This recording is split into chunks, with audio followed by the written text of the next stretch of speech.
We suffer more in our imaginations than we do in reality. Seneca. For the past few months, I have been investigating the seven deadly sins: greed, envy, lust, wrath, gluttony, pride, and sloth. At the beginning of this project, I thought the sins were the disease. I was wrong. The sins are a symptom. And after studying all seven, I think I found the common thread: the fear of discomfort. Now, I am not a psychologist. I am not a philosopher. I am not a preacher. I am a sinner. More than 2,000 years ago, before modern psychology, Plato proposed a model of the human soul: reason, spirit, and appetite. Reason seeks truth. Spirit seeks courage, honor, and action. Appetite seeks comfort, pleasure, and security. According to Plato, a healthy person is one in which reason leads, spirit supports, and appetite follows. But when discomfort arrives, appetite offers a shortcut, an escape, a way around the struggle.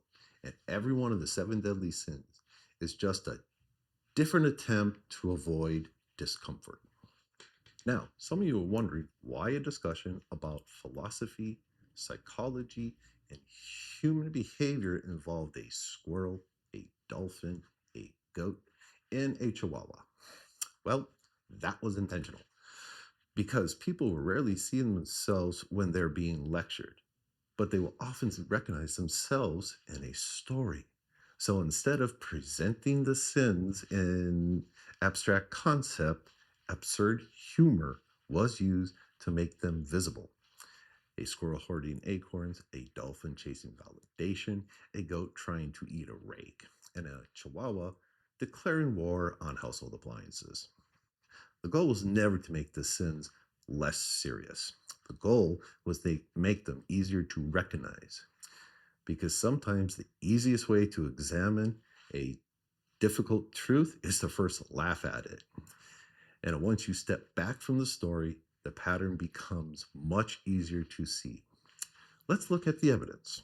Greed.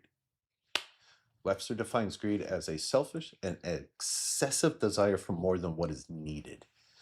I believe the discomfort behind greed is uncertainty, the fear that there won't be enough money, resources, or security. Consumer debt continues to rise despite unprecedented material abundance. Evidence suggests something interesting. More abundance has not eliminated anxiety. U.S. household debt is $18.8 trillion, with $1 trillion of that being in credit card debt.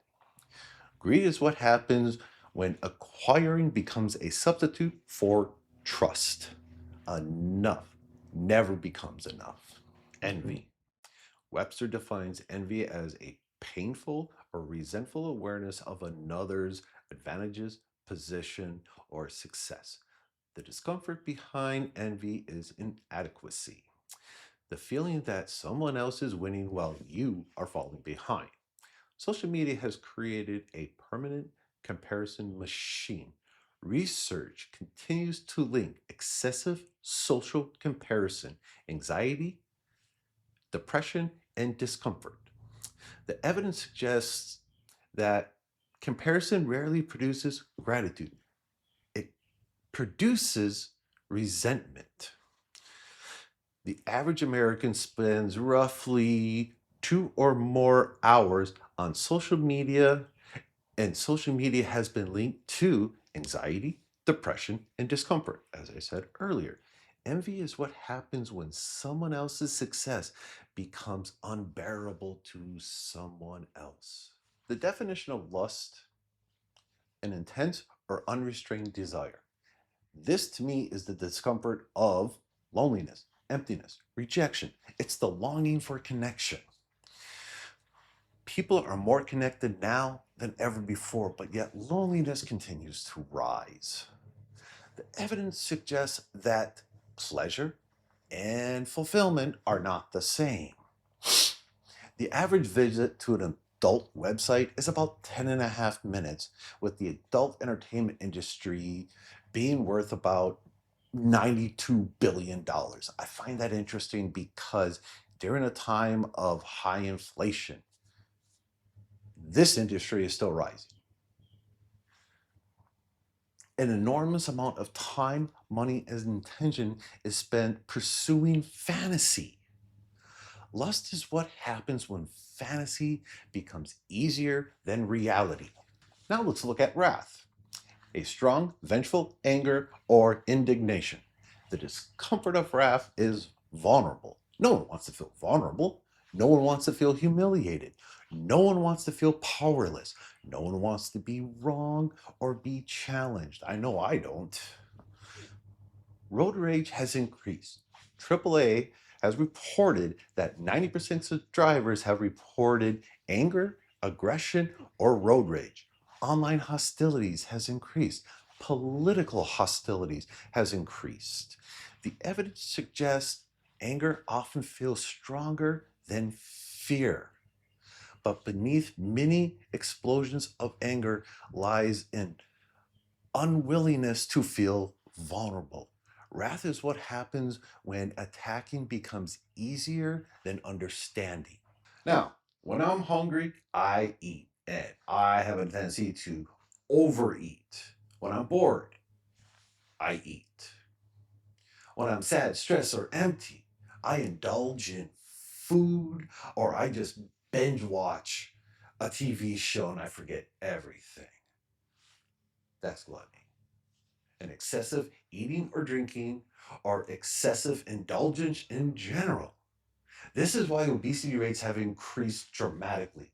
Addiction affects millions.